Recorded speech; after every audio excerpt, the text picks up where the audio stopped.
बोलती पुस्तके. ज्यांना वाचनाचा नाद त्यांना बोलती पुस्तके घाली साद. आमचं चॅनल सबस्क्राईब करा आणि सबस्क्राईब करायला इतरांनाही सांगा. नमस्कार श्रोते मित्र हो, बोलती पुस्तके सादर करीत आहे लेखक अशोक कुबडे लिखित कादंबरी गोंडर, भाग 13. सायंकाळचे 5 वाजले. कॉलेज सुटलं. दिवसभर आग ओकणारा सूर्य आता मावळतीला चालला होता. सगळं आभाळ तांबडं होऊन चमकू लागलं. पक्ष्यांचे थवे आकाशातून मुक्त संचार करत उडत होते. उमा यशवंतला कावरीबावरी होऊन पाहू लागली. 2-4 क्षणात तो तिच्या नजरेस पडला. ती त्याच्या जवळ गेल्यावर दोघं बोलत बोलत मेहंदीच्या आडोशाला हिरवळीवर निवांत बसले. आज उमा मात्र यशवंतला अगदी चिकटून बसली होती. दोघंही निशब्द होऊन एकमेकांकडे बघत होते. उमाला खूप बोलायचं होतं, पण सुरुवात कुठून करायची ह्या शब्दाच्या पेचात ती गुरफटली. यशवंत आकाशात उंचावर उडणाऱ्या शुभ्र पक्ष्यांकडे न्याहाळून पाहत होता. त्याच्या मनात तो त्या पक्ष्यावरून काही अंदाज लावून बोलणार, तोच यशवंतची नजर उडत्या पाखरावरून झाडांच्या फांदीवर गेली. एक पक्षी उडत उडत त्या फांदीवर आला. क्षणभर बसताच दुसरा पक्षी आला. ती मादी असावी. पाहता पाहता ती दोन्ही पाखरं जवळ आली. चोचीत चोच घालून जणू प्रेम करण्यात मग्न होती.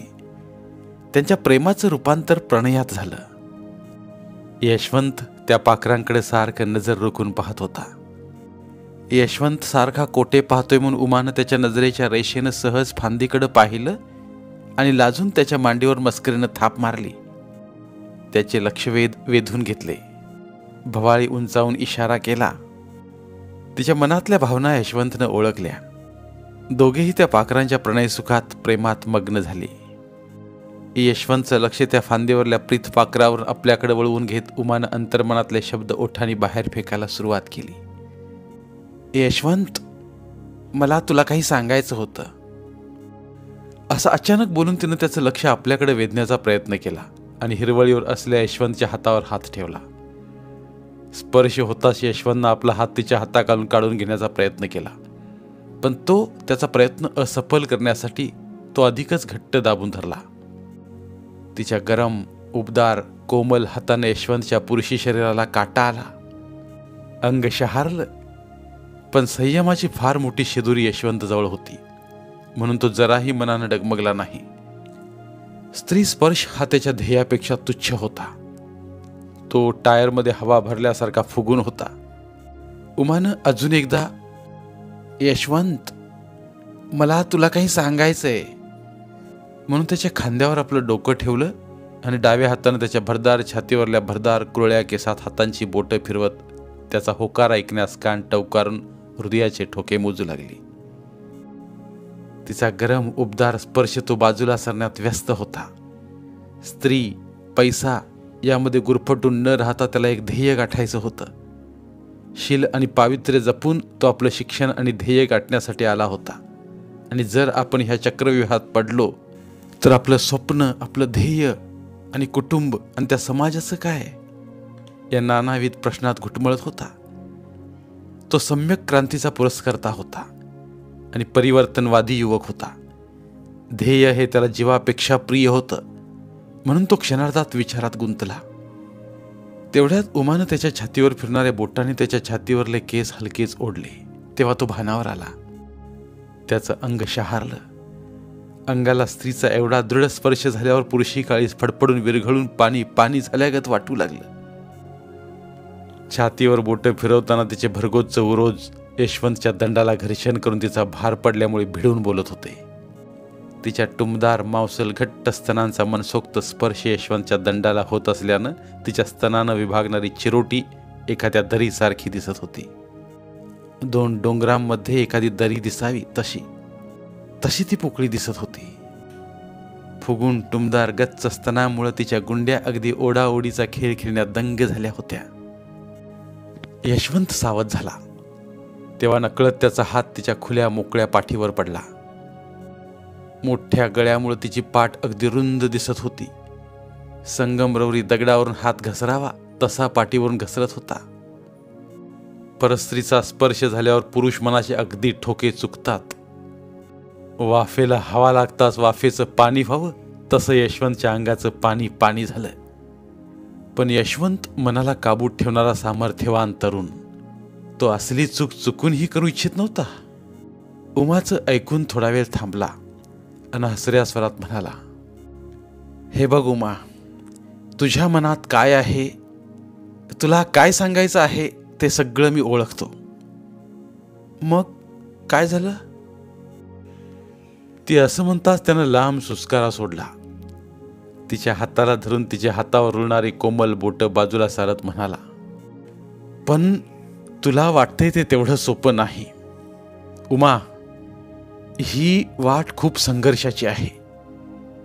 त्या वाटेवर आपण दोघेही धावून धावून थकून जाऊ. अशी ही साधी सोपी बोलून जाण्याची गोष्ट नाही, तर फार फार अवघड आहे. तुला वाटतं का ही जातीय व्यवस्था आपल्या प्रेमाला स्वीकारेल, आपलं प्रेम सहन करेल? अगं, तोंड काळं करून जन्माला आलेल्या लेकरासारखं आमच्या इतर समाजाकडे पाहिलं जातं, आणि हे त्या उच्चभ्रू लोकवस्तीत राहणाऱ्या वागणाऱ्या लोकांना पचेल वाटतं का तुला? मी एक जातीनं वारीक न्हावी आहे, ज्यांची थोबाडं खरडून मळ काढून त्यांच्या ज्वारी गोंडरावर जगणारी माणसं आम्ही. आमच्यावर तू जीव लावणं पचेल का त्यांना? अख्खं गाव गोळा होईल, रस्त्यावर येईल आमचं घर, याचा विचार केला का कधी? उमा यशवंतच्या डोळ्यांकडे सारखं पाहत शांत ऐकत होती. त्याचं ओजस्वी बोलणं तिला ऐकावं वाटत होतं.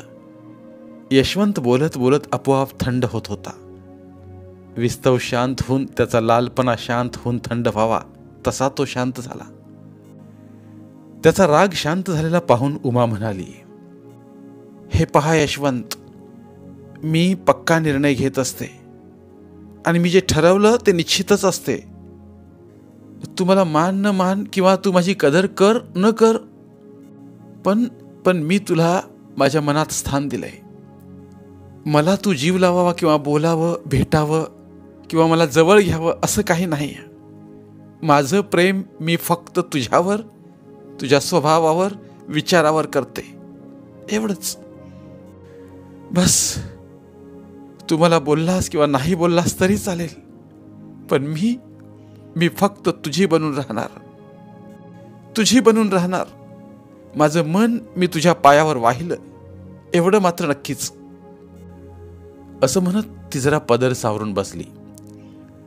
तरी सुद्धा तिचे टवटवीत उरोज तिनं घेतलेल्या एकेरी पदरा आडून सहज दिसत होते. एकमेकांना धिंगा मस्ती करीत होते. दोन्ही उरोजातील चिरोटी स्पष्ट दिसत होती. तिच्या पोटाचा भाग तर अगदी संगमरवरासारखा गुळगुळीत जाणवत होता. तिच्या सौंदर्यात यशवंत रम्मान होण्या अगोदर वाऱ्याची एक झुळूक आली आणि अचानक वाऱ्याचं रूपांतर थेंबात झालं. थेंब टपटपू लागले. निरभ्र आकाश, पण अचानक पावसाचे थेंब पाहून दोघेही गडबडले. वाऱ्याच्या झुळकीवर उमाचं लक्ष पुन्हा त्या फांदीवरच्या पाखरांकडे गेलं. ती पाखरं वाऱ्याच्या लाटेनं जरा सावरली आणि प्रणय सुखातून बाहेर आली. अजून पावसाच्या थेंबानं ती पुन्हा दूर झाली. पुन्हा वाऱ्याची झुळूक आली. ती एका फांदीवरली पाखरं 2 फांदीवर आणि 2 फांदीवरून 2 झाडावर गेली. पाण्याच्या थेंबात ती 2 दिशेने उडून गेली. नंतर ही गोष्ट मात्र उमाच्या अगदी मनाला लागली. यशवंत आणि उमा सारखे दोघेही फांदीवर पाहत होते. दोघांनाही कुणाला काय बोलावं हे सुचत नव्हतं. तरीही यशवंत म्हणाला, या पाखरांचं पहा, ती पाखरं आता जवळ होती, प्रेम करत होती, प्रणय सुखात होती ती. तोच त्याचा शब्द खंडला. उमा म्हणाली, हो, एका वाऱ्याच्या झुळकीनं त्या दोघांना वेगळं केलं, त्यांचा प्रेमभंग केला आणि ती प्रेमात रम्मान झालेली पाखरं. असं म्हणताच यशवंत राहवलं नाही. ती पाखरं उडून गेली. त्याच्या बोलण्यातील गांभीर्य समजून उमा उत्साहीपणानं म्हणाली, पण ती पाखरं पुन्हा भेटतील का? त्यांचं मनोमिलन पुन्हा होईल का यशवंत? या प्रश्नाचं यशवंतकडे उत्तर नव्हतं. तो तिच्या चेहऱ्याकडे पाहत म्हणाला, शक्य नाही. ते ज्या क्षणाला उडून दूर झाले ते आता आयुष्यभर भेटणार नाहीत. कुठं होणार त्यांची भेट त्यांना काय माहीत. कोण कुठे असेल, कोण कुठे. झाली तेवढीच भेट झाली त्यांची. झाला तेवढाच प्रेमानंद झाला आणि तेवढंच प्रणयी सुख. पण आता ते कधीच भेटणार नाहीत, पाहायला पण मिळणार नाहीत. ते अगदी 2 मिनिटांची त्यांची ओळख, तेवढंच मनात प्रेम. उमा यशवंत सांगत असलेली पक्ष्यांची प्रेम कहाणी मन लावून ऐकत होती. तिला खूप वाईट वाटत होतं, म्हणून ती सारखं यशवंतकडे टक लावून पाहत होती. तिला नाना विचार या प्रसंगावरून सुचले. ती विचार करू लागली, अगदी 2 मिनिटांची त्यांची ओळख आणि आयुष्यभर भेट नाही. हे उमाच्या मनाला खूप हेलावून गेलं. ती यशवंतला पुन्हा म्हणाली, त्याच क्षणभर सुखाच्या आठवणीवर, प्रेमावर जर त्याने आपलं आयुष्य घालवलं तर. अगदी बरोबर म्हणून ते यशवंत म्हणाला, नक्कीच ती पाखरं तेच करतात. आपल्या प्रेमाचं, प्रणयाचं 4 क्षण साठवून, त्या क्षणांना आयुष्यभर मनात साठवून त्याची उजळणी करीत जगत असतात ते. असे म्हणताच टपटप येणाऱ्या थेंबांनी दोघांना चांगला शिडकावा दिला. तिच्या छातीवर पावसाचे थेंब पडल्यानं तिच्या ओरोजांचा टुमदारपणा अधिक गडद दिसू लागला. खरं तर निसर्गानं त्यांच्यावर खुश होऊन केलेली ही जलवृष्टीच म्हणावी लागेल. गुलाबाच्या फुलांच्या पाकळ्यावर पाण्याचे थेंब टवटवीतपणे चिकटून बसावेत, अगदी तसे आकाशातून पडलेले टपोरे पावसाचे थेंब उमाच्या गोऱ्या गोऱ्या गुबगुबीत गालावर चिकटून बसल्यानं तिच्या सौंदर्यात भरलेली भर सांगावी तरी कशी. तिच्या चेहऱ्यावर रुळणाऱ्या बटा ओल्या झाल्यानं गालावर चिकटून मनसोक्त आनंद घेत होत्या. तिच्या उघड्या पाठीवर पडलेले थेंब मोत्यासारखे चमकत होते आणि संगमरवरी दगडावरून ओघळावे तसे जागा सोडत होते.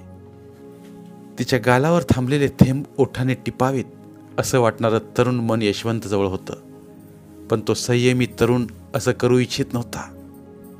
नाही हो, नाही हो म्हणण्यात कळत नकळत दोघं एकमेकांना जीव लावत होते.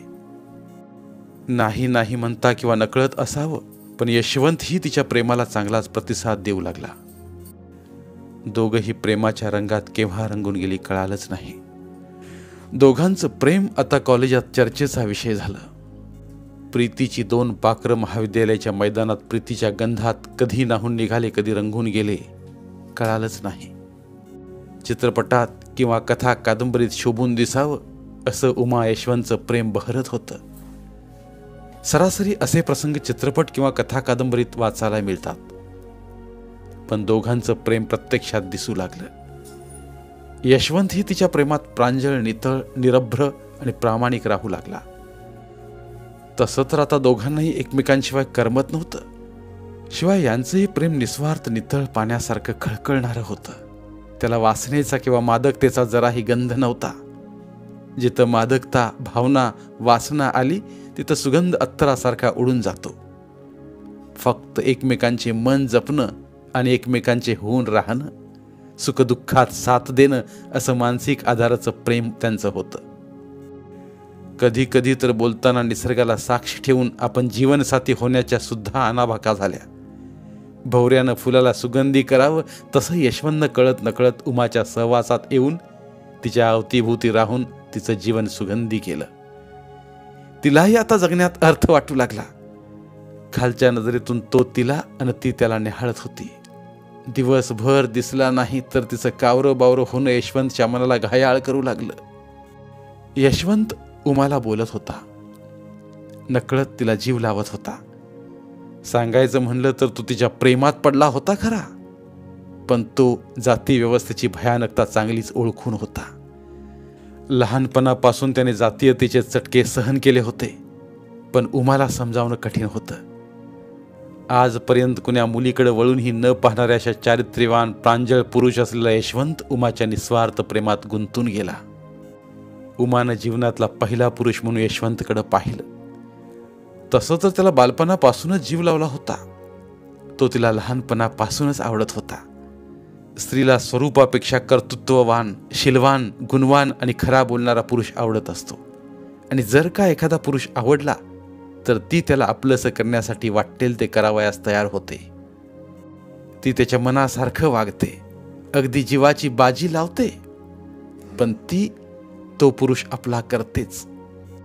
उमाच्या भावनेत पुरुष म्हणून यशवंत होता. आपलं सारं जीवन त्याच्यापुढं जेवणाचं ताट वाढावं तसं वाढून ठेवलं, कारण तिच्या प्रेमळ जीवाला फक्त यशवंतच आवडत होता. आणि तो सामर्थ्यवान, हुशार, भावना ओळखणारा आहे म्हणून ती फक्त यशवंतवर जीव ओवाळून टाकत होती. आजकाल दोघंही एकमेकांसाठी व्याकुळ असायची. महाविद्यालयात त्यांचं प्रेम चांगलंच बहरलं. निस्वार्थ, प्रांजळ, त्यांच्या प्रेमाचा सर्वांनी आदर्श घ्यावा असंच प्रेम त्यांचं होतं. एका आलिशान घराण्यातील आधुनिक मुलीने एका खेडूत, आर्थिक बाबतीत कमकुवत, ज्याच्या फीसचा बंदोबस्त नाही, राहणीमानात ही कुठलीच उंची नाही, तिच्या पॉकेट मनी एवढ्या पैशावर त्यांना आपला सालभर खर्च भागवावा, अशा मुलावर जीव ओवाळून टाकावा, त्याला सारं काही अर्पण करून टाकावं असं तिला वाटत होतं. पण हे मात्र बापाच्या पैशाच्या जोरावर उतारलेल्या पोरांना पचणार कसं, हे त्यांना खपत नव्हतं. पण जलने वाले जलते है म्हटल्यासारखं त्यांचं बोलणं भेटणं असायचं. आज कॉलेजचा व्हिलेज टूर रायपूरला जाणार म्हणून नोटीस लावण्यात आली. BAच्या 3ही वर्षांची मुलं सहभागी होतील असं त्यावर लिहिलं होतं. ते पाहून मुलं तयारीला लागले. उमा यशवंतला भेटली. ती खूपच उत्साही होती. व्हिलेज टूरबद्दल बोलताना तो जरा निगेटिव्ह होता. उमाच्या सततच्या आग्रहाखातर तो येण्यास तयार झाला. गुरुवारी सकाळी 7 वाजता कॉलेजच्या मैदानावर सर्वांनी यायचं आणि 7:15ला व्हॅन येणार आहे.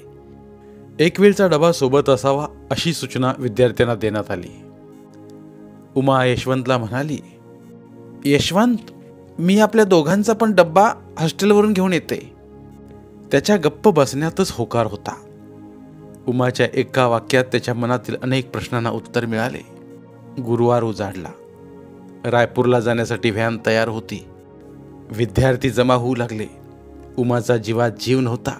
यशवंत येणार की नाही असं तिच्या मनात येत होतं. तिचे डोळे त्याची वाट पाहत होते. तो आला आणि ती समाधानी झाली. रायपूरला सकाळी 11 वाजले.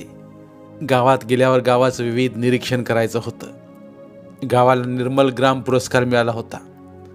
गावात विद्यार्थी फिरू लागले. गावाने उभारले नवनवीन प्लांट, शुद्ध जल योजनेचा प्रकल्प आणि सांडपाण्याची व्यवस्था, रस्ते, रस्त्याला महापुरुषांची नावे आणि प्रत्येक घराला घरातील महिलांची नावे. हा एकंदर निर्मल ग्राम पाहून मुलं प्रभावित झाली. खरंच गाव स्वच्छ, निर्मल आणि सर्व योजनाबद्ध असं होतं. गावात मंगल कार्यालय, समाज मंदिर होतं. सर्व धर्मांचे लोक गुण्या गोविंदाने राहून सर्व सण एकत्र साजरे करतात. हा वेगळा गुण तिथे पाहायला मिळाला. गावातील प्रमुख, पाटील, सरपंच या लोकांशी चर्चा केली, प्रश्न विचारले. मुलांनी निरीक्षण केलेल्या गावातील सगळ्या बाबी मांडायच्या, मनात आलेले प्रश्न विचारायचे होते. यशवंतनं सरपंचांना प्रश्न विचारला. गावाचा विकास हा खूप छान पद्धतीने झाला आहे. सगळ्या योजना राबवल्या आहेत, पण दलित वस्तीचा विकास अजून व्हावा तेवढा गावाच्या तुलनेत झाला नाही. पिण्याचे शुद्ध पाणी गावातल्या खालच्या वस्तीकडे गेले नाही अजून. गावातील रोडचा, नालीचा विकास पण त्या लोकांपर्यंत पोहोचला नाही. सरपंच साहेब, गावाचा विकास हा सर्वांगीण व्हावा. प्रत्येक घटक त्यात यावा. दलित, मागासलेला घटक त्यात वर आला पाहिजे. त्याला सुखसुविधा मिळाल्या पाहिजेत, कारण त्यांची परिस्थिती इतर लोकांच्या तुलनेत येत नाही. गावात घरकुल योजना कमी प्रमाणात आली आणि जिथं घराची गरज आहे किंवा घरच नाही अशा माणसापर्यंत ती गेलेली नाही. एकंदर आपल्या गावाचा विकास झाला, पण मागासलेल्या वस्ती आणि माणसांपर्यंत तो गेला नाही. आपलं गाव हे एकंदर पांढऱ्या शुभ्र भिंतीसारखं आहे, स्वच्छ, निर्मळ आहे, पण त्यात दलित वस्तीचा विकास नाही. हा त्या भिंतीवरील काळा डाग आहे. तो आपण पुसून टाकावा, मग गाव स्वच्छ पांढऱ्या शुभ्र कागदासारखं होईल. सगळी मुलं यशवंतकडे पाहत होती. शिक्षक लोकांच्या जीवात जीव नव्हता. यशवंत मनातील भावना आणि मागासलेल्या समाजाच्या भावना निराश भावनेने मांडत होता. त्याच्या बोलण्याला गावातील सरपंचाने मान हलवून जणू मनातल्या मनात होकार दिला असावा. सगळी मुलं यशवंतकडे पाहत राहिली. दुपारचे 3 वाजले. मुलांना गावाच्या बाहेर मैदानात तलावाच्या काठावर जेवायचं होतं. सर्वजण आपला डबा सोडून जेवत बसले. उमाने यशवंतचा डबा आणला होता. दोघं एकत्र जेवत होते. उमाने यशवंतला आधी घास घेण्याचा मान दिला. ती त्याला मनातून पतिप्रेमाचा मान सन्मान देत होती. आधी तू म्हणण्यात शेवटी यशवंत हरला आणि उमाने त्याला अगोदर घास दिला. जेवण आटोपण विद्यार्थी जरा इकडे तिकडे फिरत होते. उमा यशवंता निळ्याशार तळ्याच्या काठावर बोलत बोलत घेऊन गेली. तळ्याचं पाणी अगदी निळशार निर्मळ होतं. वाऱ्याच्या स्पर्शानं पाण्यात लहरी उमटत होत्या आणि त्या लहरी धावत अगदी कडेला येऊन भिडत होत्या. अगदी तशीच उमाच्या मनाची अवस्था होती. यशवंतच्या प्रेमाने तिच्या मनात अनेक तरंग उठले होते. त्याच्या अनेक लहरी यशवंतच्या मनाच्या कपारला भिडल्याशिवाय समाधानी होणार नव्हत्या. उमा पाण्याच्या लहरींकडे एकटक पाहत होती. यशवंत ही पाण्याच्या खोल बुडापर्यंत विचारात मग्न होता. उमानं त्याच्याकडे पाहिलं आणि पुन्हा पाण्याच्या अगदी मधोमध पाहत म्हणाली, यशवंत, ह्या लहरी मला खूप आवडतात. बघ ना, कशा वाऱ्याच्या तलावर धावत येतात. जणू एखादा संदेश आपल्या प्राणप्रियाला सांगण्यासाठी आतुरतेनं धावत यावं तसं त्या संदेश घेऊन येतात कडेला.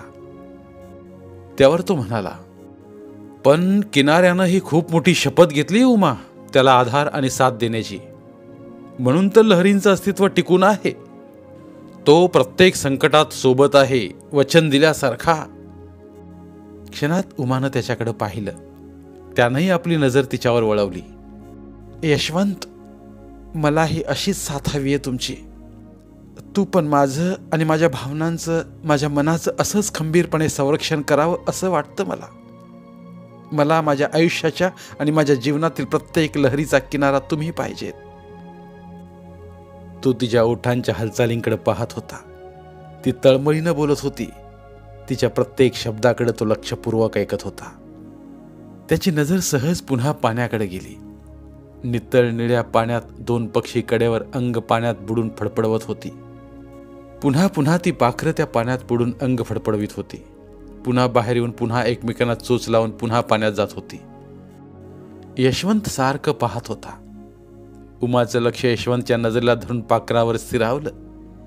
ती पाखरं उडून बाजूच्या झुडपावर बसली आणि एका सुरात गाणं म्हणावं तसं गात होती. उमा म्हणाली, यशवंत, तुम्हाला गाणं आवडतं का? तो लगेच हो म्हणाला. कुठलं? मला शास्त्रीय संगीत आवडतं. झाकीर हुसैन आणि बिस्मिल्लाची शहनाई खूप आवडते मला. मी मुकेशच्या पण गाण्यांचा फॅन आहे.